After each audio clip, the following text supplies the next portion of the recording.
ನಮಸ್ಕಾರ, ನಾನೆಲ್ಲ ಹಿತೈಷಿಗಳಿಗೆ. ಇವತ್ತು ನಾನು ನಿಮಗೆ ಹೊಸ ರೆಸಿಪಿಯೊಂದಿಗೆ ಬಂದಿದ್ದೀನಿ. ಇವತ್ತು ನಾನು ಮಾಡಿ ನಿಮಗೆ ತೋರಿಸ್ತಾ ಇರೋದು ತಂಬಳಿ.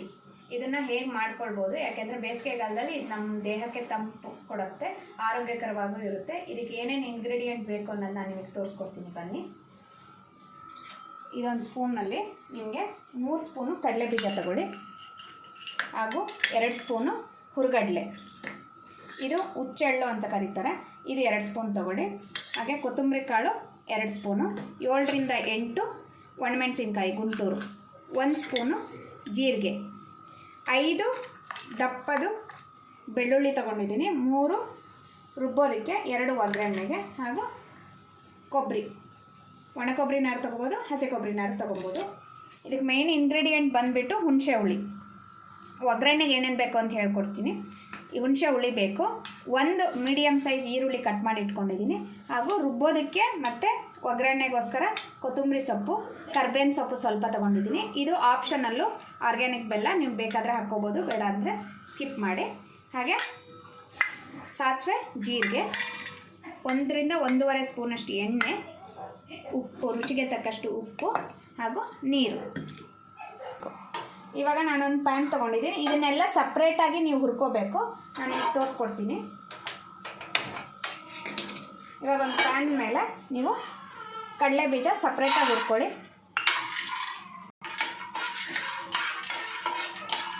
ಕಡಲೆ ಬೀಜ ಸಪ್ರೇಟಾಗಿ ಹುರ್ಕೊಳ್ಳಿ. ಇವಾಗ ಹುರ್ಕೊಂಡಿದ್ದಾಗಿದೆ. ಇದನ್ನು ಒಂದು ಮಿಕ್ಸಿ ಜಾರ್ಗೆ ಹಾಕ್ಕೊಳ್ಳೋಣ. ನೆಕ್ಸ್ಟು ಕಡಲೆ ಸಪ್ರೇಟಾಗಿ ಹುರ್ಕೋಬೇಕು ಎಲ್ಲನೂ.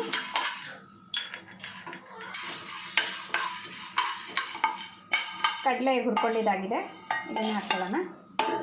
ಇವಾಗ ಹುಚ್ಚೆಳ್ಳು ತೊಗೊಂಡಿದ್ವಲ್ಲ, ಇದು ಕುರ್ಷಾಣಿ ಅಂತಲೂ ಕರೀತಾರೆ ನಮ್ಮ ಕಡೆ, ಇದನ್ನು ಹಾಕ್ತಾಯಿದ್ದೀನಿ.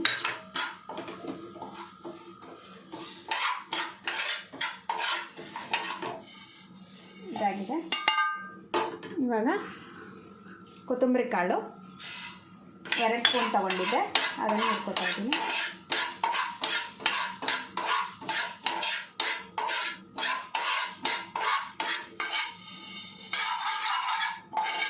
ನಿಮಗೆ ಕೊತ್ತಂಬರಿ ಕಾಳು ಸ್ಮೆಲ್ ಸ್ವಲ್ಪ ಬರೋಕ್ಕೆ ಶುರುವಾಗುತ್ತೆ, ಅಲ್ಲಿ ತನಕ ಹುರ್ಕೊಳ್ಳಿ ಕೊತ್ತಂಬರಿ ಕಾಳು. ಇವಾಗ ಒಣಮೆಣ್ಸಿನ್ಕಾಯಿ 7ರಿಂದ 8 ತೊಗೊಂಡಿದ್ನಲ್ಲ, ಅದನ್ನು ಲೈಟಾಗಿ ಹುರ್ಕೋತಾ ಇದ್ದೀನಿ.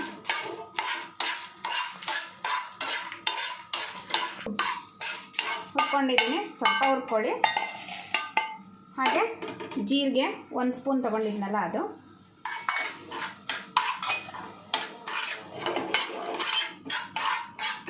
ಜೀರಿಗೆ ನಿಮಗೆ ಅರೋಮಾ ಚೆನ್ನಾಗಿ ಬರುತ್ತೆ, ಘಮ ಘಮ ಅಂತ ಸ್ಮೆಲ್ ಬರುತ್ತೆ ಹುರಿಯುವಾಗ, ಅದನ್ನು ನೋಡ್ಕೊಳ್ಳಿ. ಇವಾಗ ಇದಾಗಿದೆ. ಹಾಗೆ 3 ಬೆಳ್ಳುಳ್ಳಿ ಹಾಕ್ತಾಯಿದ್ದೀನಿ. ಸಪ್ರೇಟಾಗಿ ಹುರ್ಕೊಳ್ಳೋದ್ರಿಂದ ನೀಟಾಗಿ ಹುರಿಯುತ್ತೆ. ಇಲ್ಲ ಎಲ್ಲ ಒಟ್ಟಿಗೆ ಹಾಕ್ಕೊಂಬಿಟ್ರೆ ಏನಾಗುತ್ತೆ ಅಂದರೆ, ಒಂದು ಚೆನ್ನಾಗಿ ಹುರಿದಿರುತ್ತೆ, ಇನ್ನೊಂದು ಹಾಗೆ ಹಸಿ ಇರುತ್ತೆ. ಹಾಗಾಗಿ ಸಪ್ರೇಟಾಗಿ ಹುರ್ಕೊಳ್ಳಿ, ಅದೊಂದೇ ಕಾರಣ. ಇಲ್ಲಾಂದರೆ ಒಟ್ಟಿಗೆನೇ ಹುರ್ಕೊಬೋದಾಯಿತು.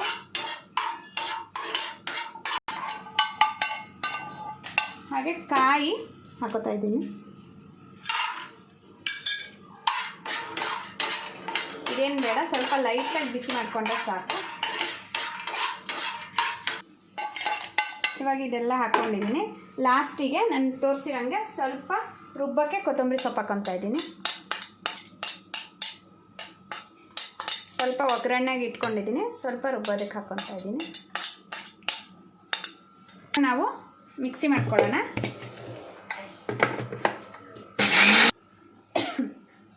ಇವಾಗ ಇದು ಇಷ್ಟ ಆಗಿದೆ. ಇವಾಗ ಇದಕ್ಕೆ ಸ್ವಲ್ಪ ನೀರು ಹಾಕ್ಕೊಳ್ಳೋಣ. ಸ್ವಲ್ಪ ಹಾಕ್ಕೊಳ್ಳಿ ನೀರು, ಪೇಸ್ಟ್ ರೀತಿಯಲ್ಲಿ ಮಾಡ್ಕೊಳ್ಳೋದಕ್ಕೆ.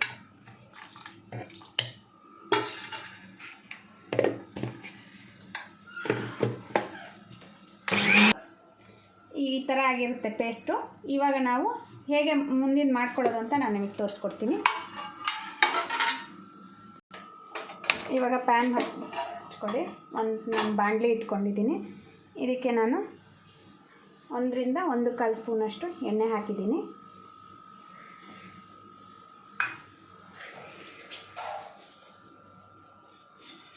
ಎಣ್ಣೆ ಸ್ವಲ್ಪ ಕಾಯಲಿ. ಇವಾಗ ಕಾದಿದೆ. ಇವಾಗ ನಾವು ಸಾಸಿವೆ ಜೀರಿಗೆ ಹಾಕೋಣ. ಸಾಸಿವೆ ಜೀರಿಗೆ ಸ್ವಲ್ಪ ಸಿಡಿದ ಮೇಲೆ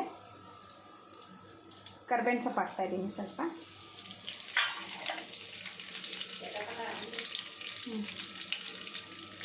ಇವಾಗ ಈರುಳ್ಳಿ ಹಾಕ್ತಾಯಿದ್ದೀನಿ.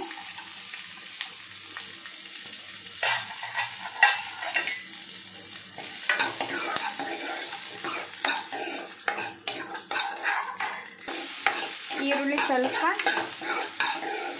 ಬೇಯ್ತಾ ಇದೆ. ಇವಾಗ 2 ಜಜ್ಜಿಟ್ಕೊಂಡಿರೋಂಥ ಬೆಳ್ಳುಳ್ಳಿ ಹಾಕ್ತಾಯಿದ್ದೀನಿ. ಇಷ್ಟು ಫ್ರೈ ಆದರೆ ಸಾಕು ಈರುಳ್ಳಿ. ಇವಾಗ ಇದಕ್ಕೆ ಹುಣಸೆ ಹುಳಿನ ನಾನು ಹಾಕ್ತಾಯಿದ್ದೀನಿ. ಇದಕ್ಕೆ ಮೇನ್ ಟೇಸ್ಟ್ ಕೊಡೋದೇ ಈ ಹುಣಸೆ ಹುಳಿ.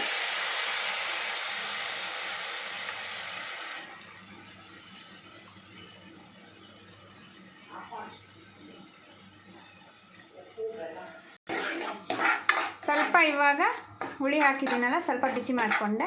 ನಾನು ಬೆಲ್ಲ ಹಾಕ್ತಾಯಿದ್ದೀನಿ ಸ್ವಲ್ಪ, ಹಾಗೂ ರುಚಿಗೆ ತಕ್ಕಷ್ಟು ಉಪ್ಪು ಹಾಕ್ತಾಯಿದ್ದೀನಿ. ನೀವು ಬೇಕಾದ್ರೆ ಕಲ್ಲುಪ್ಪು ಹಾಕೋಬೋದು, ಪುಡಿ ಉಪ್ಪು ಹಾಕೋಬೋದು, ಯಾವ್ದು ಬೇಕಾದರೂ ಹಾಕೋಬೋದು. ಇವಾಗ ಇಷ್ಟು ಆದಮೇಲೆ ಸ್ಟವ್ ಆರಿಸ್ಕೊಂಬಿಡಿ. ಸ್ಟವ್ ಆರಿಸಿದ್ದೀನಿ ನೋಡಿ ನಾನು. ಸ್ಟವ್ ಆರಿಸ್ಬಿಟ್ಟು ಈ ಪೇಸ್ಟ್ ಮಾಡಿಟ್ಕೊಂಡಿರ್ತೀರಲ್ಲ, ಈ ಪೇಸ್ಟ್ನ ಪೂರ್ತಿ ಹಾಕ್ತೀವಿ. ಇದನ್ನು ಹಾಕಿ ಚೆನ್ನಾಗಿ ಮಿಕ್ಸ್ ಮಾಡ್ಕೊಳ್ಳಿ. ನೋಡಿ ಗಟ್ಟಿ ಇದೆ, ಸೊ ಇದು ನಾನು ಒಂದು ಚೊಂಬು ನೀರು ತೊಗೊತಾ ಇದ್ದೀನಿ.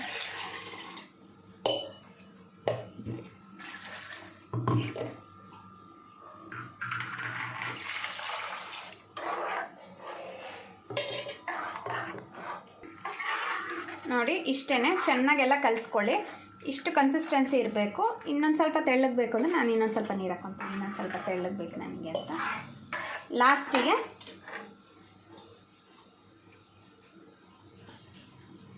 ಕೊತ್ತಂಬರಿ ಸೊಪ್ಪನ್ನ ಉದುರಿಸ್ಕೊಂಬಿಡಿ. ಉಪ್ಪು ನೋಡ್ಕೊಳ್ಳಿ, ನಿಮಗೆ ಬೇಕಂದರೆ ಸ್ವಲ್ಪ ಹಾಕ್ಕೊಳ್ಳಿ. ನಾನು ಕರೆಕ್ಟಾಗಿ ಹಾಕಿದ್ದೀನಿ, ನನಗೆ ಸಾಕು. ಇಷ್ಟೇ ಇವತ್ತಿನ ವಿಡಿಯೋ. ನಿಮ್ಗೆ ಇಷ್ಟ ಆದರೆ ಲೈಕ್ ಮಾಡಿ, ಶೇರ್ ಮಾಡಿ, ಸಬ್ಸ್ಕ್ರೈಬ್ ಮಾಡಿ, ಮತ್ತು ಬೆಲ್ಲೈಕಾನ್ ಒತ್ತಿ ಹೆಚ್ಚಿನ ಜನರಿಗೆ ಶೇರ್ ಮಾಡಿ. ಈ ಬೇಸಿಗೆಗಾಲದಲ್ಲಿ ಇದು ತುಂಬ ಆರೋಗ್ಯಕರವಾಗಿರುತ್ತೆ ಹಾಗೂ ತಂಪಾಗೂ ಇರುತ್ತೆ. Thank you. I am winding up my video. Thank you so much for the support.